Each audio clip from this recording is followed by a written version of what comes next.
Kenapa kita diciptakan tidak sempurna?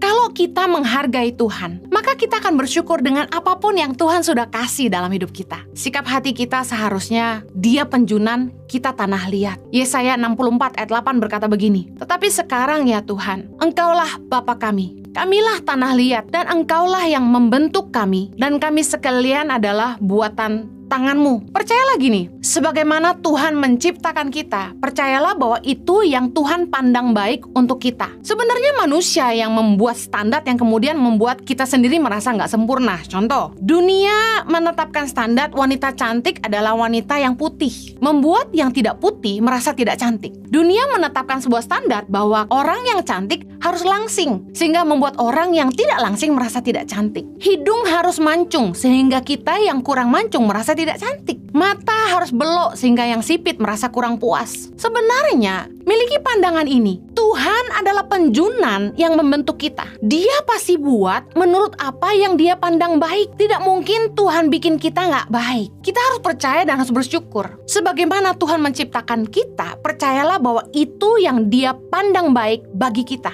Tapi mari saya ingin level down ke pemikiran manusia. Kita merasa kita tidak sempurna. Kita merasa kita diciptakan tidak perfect, tidak sempurna. Kenapa Tuhan ciptakan kita tidak sempurna? 3 hal. Yang pertama, supaya kita tidak tinggi hati. Ketika kita belajar tidak tinggi hati karena kelemahan kita jadi belajar menghargai orang lain juga. Bayangkan kalau kita jadi manusia yang super hebat, tentu kita akan jadi orang yang tidak tahu menghargai orang lain dengan kehebatan yang mereka punya. Setiap kita punya kekuatan yang berbeda, setiap kita punya kelebihan masing-masing. Kita harus belajar menghargai orang lain juga. Dengan ketidaksempurnaan kita jadi belajar tidak tinggi hati. Yang kedua, kenapa Tuhan menciptakan kita tidak sempurna? Supaya kita bekerja sama. Kelemahan kita menunjukkan siapa yang kita butuh untuk menolong dan melengkapi kita. Hidup ini harus saling berbagi, saling melengkapi. Bukankah begitu kita membutuhkan pasangan untuk melengkapi hidup kita, membutuhkan orang lain di sekitar kita? Karena kita tidak sempurna, kita butuh mereka. Bayangkan kalau kita bisa mengerjakan semuanya tanpa orang lain, kita nggak mungkin kerja sama. Saya punya keterbatasan, karena itu saya butuh bantuan. Tuhan menciptakan kita tidak sempurna supaya kita butuh yang lain juga. Kita bisa belajar bekerja sama. Yang ketiga, supaya kita belajar mengandalkan Tuhan. Semua orang pasti punya kelemahan, karena itu kita butuh Tuhan. Ingat, salah satu malaikat Tuhan yang merasa diri sempurna, dia tinggi hati lalu jatuh. Kita bersyukur karena kelemahan kita melihat kuasa Tuhan sempurna dalam hidup kita. 2 Korintus 12 ayat yang ke-9 berkata begini, "Tetapi jawab Tuhan kepadaku, cukuplah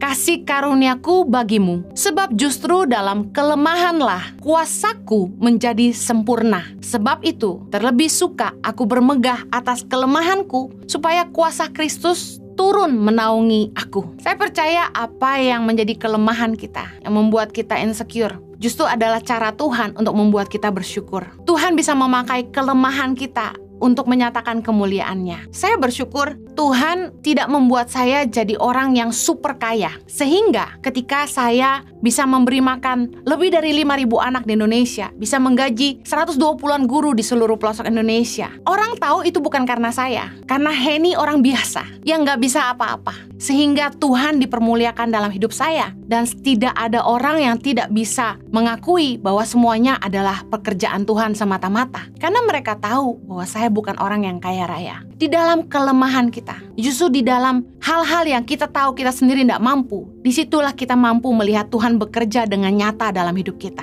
Bukankah di masa pandemi ini, ketika semua serba sedikit, kita justru bersyukur. Kita bisa melihat betapa Tuhan setia menyertai kita. Tidak ada satupun dari kita yang dibiarkan Tuhan kelaparan. Bahkan orang-orang miskin yang tidur di jalanan, Tuhan mengirim orang-orang baik seperti Anda untuk menolong mereka. Tuhan itu baik. Kita seringkali fokusnya ke hal yang negatif. Kita selalu mengeluh dengan kekurangan kita. Kita nggak tahu bersyukur. Tapi seringkali Tuhan ingin menunjukkan kuasa-Nya dalam hidup kita. 1 Korintus 15 ayat 43. Ditaburkan dalam kehinaan, dibangkitkan dalam kemuliaan. Ditaburkan dalam kelemahan, dibangkitkan dalam kekuatan. Ayat ini keren banget. Kita yang mungkin lahir dari keluarga yang hina, keluarga broken home, yang orang tua kita nggak jelas kemana, tapi kita dibangkitkan dalam kemuliaan.